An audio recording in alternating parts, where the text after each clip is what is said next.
seu banquete. O uso de fontes não bíblicas é saudável quanto serve para aclarar o sentido do texto escriturístico.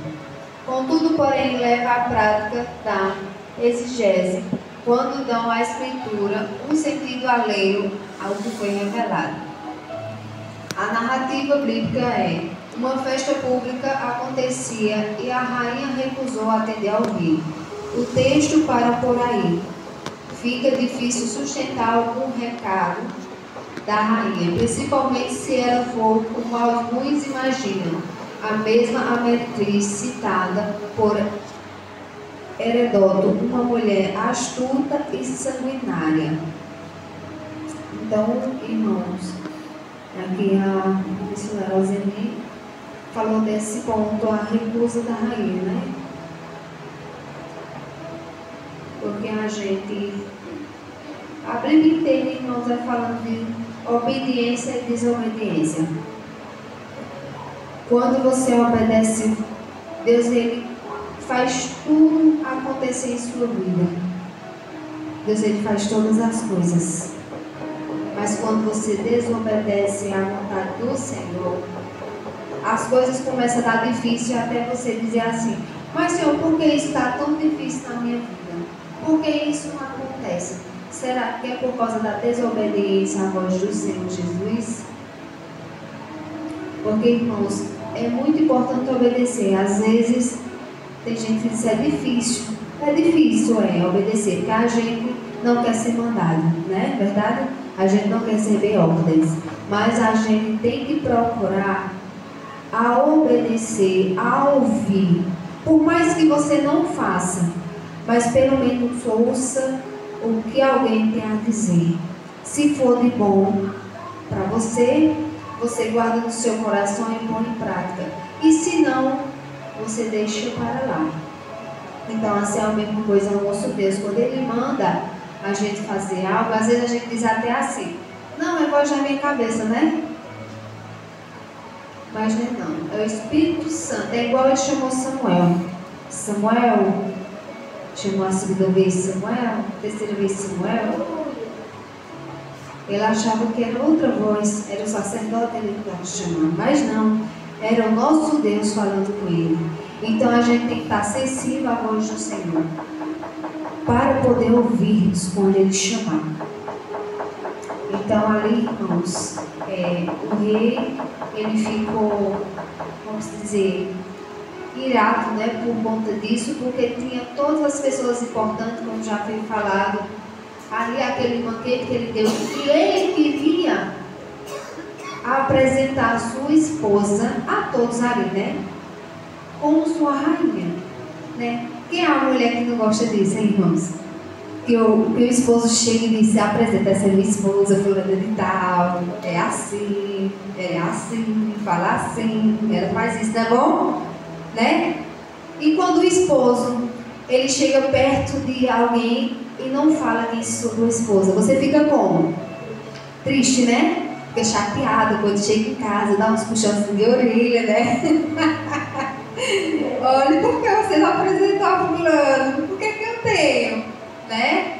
E quando você apresenta a sua esposa a alguém, ela fica contente, ela fica feliz, porque ela tem orgulho de dizer assim: meu marido, ele apresentou a fulano de tal. Meu Deus, que felicidade. Você fica importante, não fica? Fica. A mesma coisa ao nosso Deus. Ele quer fazer vocês importantes. Ele quer chamar para perto dele. Ele quer que o povo veja o que ele transformou na vida de cada um, aquilo que ele fez, aquilo que ele vai fazer na vida de vocês. O nosso Deus, Ele quer isso, mostrar a todo mundo a criatura que Ele fez, que é semelhante, é semelhança dele. O segundo tópico diz: aplicação da lei. Assuero estava de fato sob a influência do vinho quando ordenou a vida de Vasti. Mas sua decisão de depô-la do cargo não se deu de forma intempestiva ao autoritário. Apesar da fúria, o rei suportou o constrangimento público de receber de volta os eunucos sem a rainha. Em remeteu o caso ao exame dos sábios de seu reino, extendidos da leis e do direito dos medos e persas. A pergunta do rei demonstrava prudência, porque segundo a lei se devia fazer a rainha Vasti por não haver cumprido o seu mandato. Assuero estava em uma difícil situação. Como poderia exercer o governo do império se não tinha autoridade sobre a sua própria esposa? Então, irmãos, aqui, como eu falei, né, o rei ficou irado por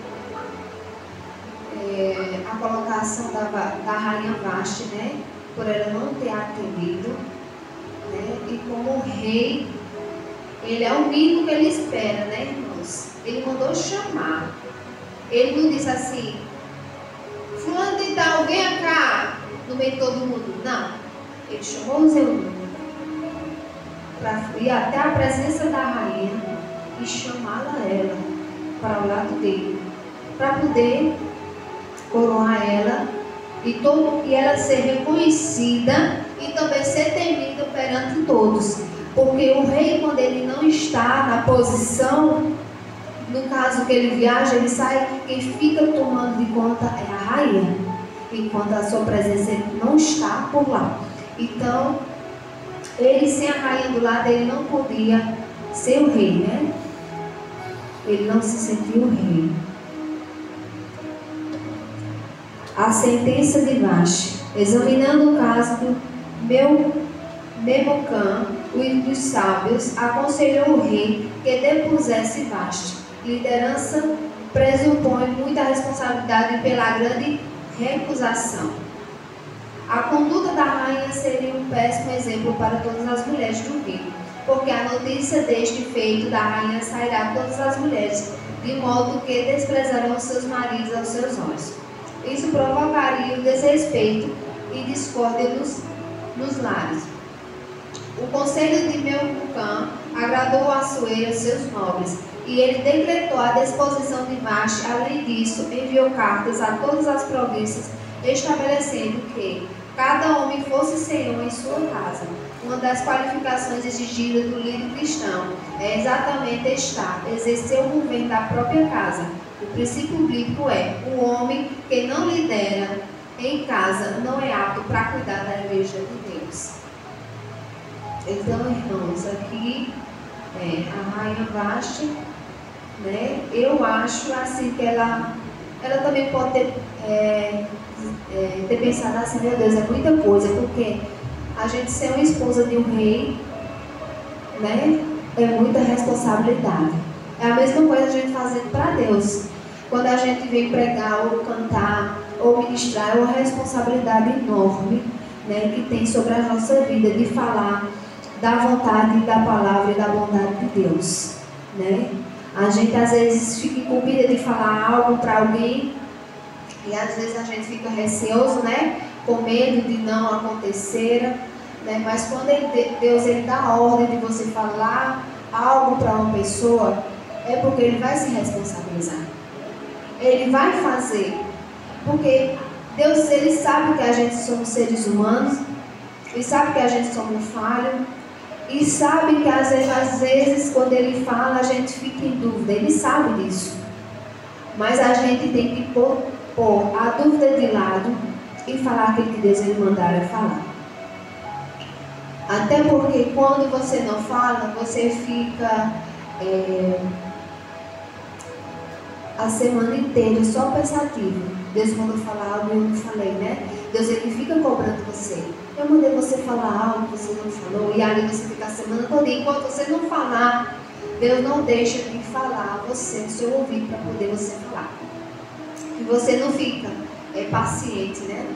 Você fica, às vezes não dorme direito, até você falar. Quando você fala o que Deus mandou você falar, você fica em paz. É como se aquele fardo saísse sobre os seus ombros e aliviasse. Então a mesma coisa a rainha, ela não estava preparada, né, para estar ao lado do rei, porque a mulher é a coluna, né? E sem a coluna ele desmorona, né? O marido ele precisa da sua companheira, porque Tudo quanto ele vai fazer, às vezes ela dá um freio. Não, marido, não acha que é melhor assim?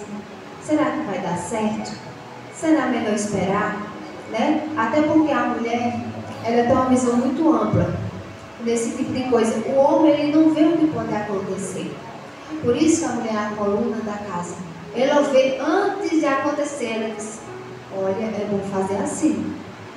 Não vamos hoje não. Eu estou sentindo assim, não é para nós sair hoje. Vamos ficar em casa. De repente você sabe uma notícia, né? Um carro bateu, fulano isso, não é isso? Aí você diz logo assim. Aí você, meu Deus, ela estava certa. E o bom é quando você obedece, né? Você fica. Você diz, realmente, ela estava certa. Né? Até porque a mulher, ela faz um pedido ao homem. Não é que o homem obedeça à mulher, mas ela faz um pedido: não faça isso. Né? Vamos por esse caminho que é melhor.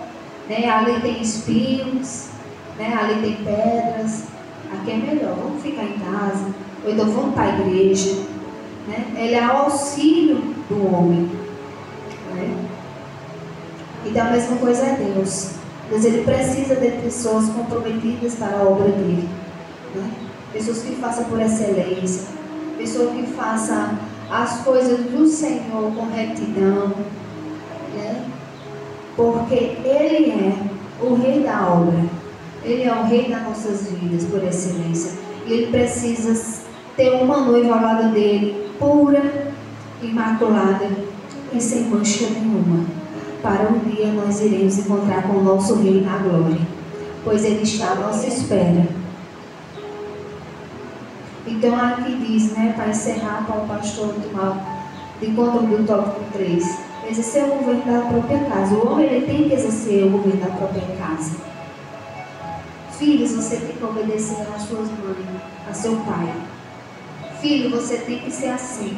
Porque a mulher, às vezes, irmãos, ela tem autoridade sobre o filho. Mas a palavra do pai, do governador da casa, do rei da casa, ele tem uma fonte maior. Né? Quando o pai fala, o filho, né, já se recua, fica na dele, já obedece. Não que o filho não obedece ao pai, à mãe, ele obedece, mas o pai, ele tem autoridade maior dentro da casa, de governar o seu lar, para nada sair fora do controle. Né? A mesma coisa no nosso Deus, ele tem que governar o mundo, para não sair do controle. Até porque, irmãos, a nossa postura condiz muito com a nossa convivência no dia a dia. Né? Às vezes a gente está no local, né? E outra, aqui diz assim, que o rei, ele foi paciente, ele foi prudente, né? Ele poderia ter dito: aí abaixo, venha cá, no meio de todo mundo, né?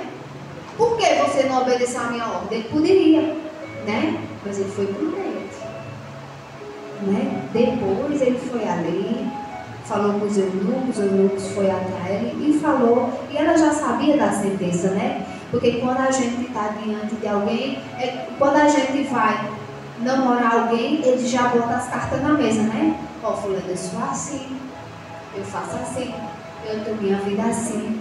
O que é que você acha? A mesma coisa era o rei.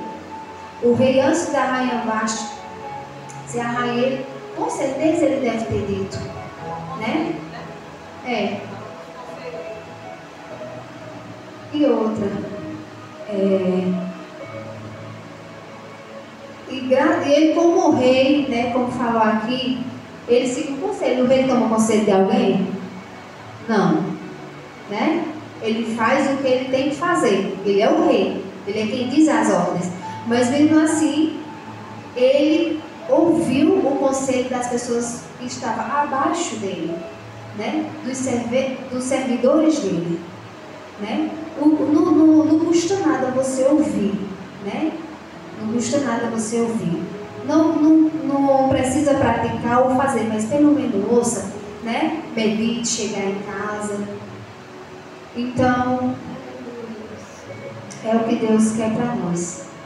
Por mais que a gente não põe em prática, mas a gente ouça. Cada dia vai ouvindo, né, da sua palavra, dos seus louvores, Porque ali é uma semente, vai plantando, e devagarzinho vai crescendo aquela árvore, e daqui a pouco você está colhendo os frutos. Mas daquilo que você obedeceu, né? Que a Bíblia fala que a gente tem uma colheita. Se a gente plantar mal, a gente colhe frutos maus. E se a gente colher para o bem, a gente colhe os frutos bem. E se vocês estão aqui, é porque vocês estão colhendo frutos bons. Está tendo uma colheita frutífera na presença e na casa do Senhor. E desde já Deus abençoe.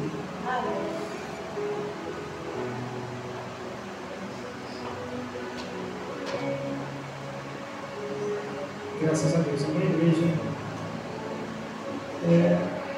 Antes de passarmos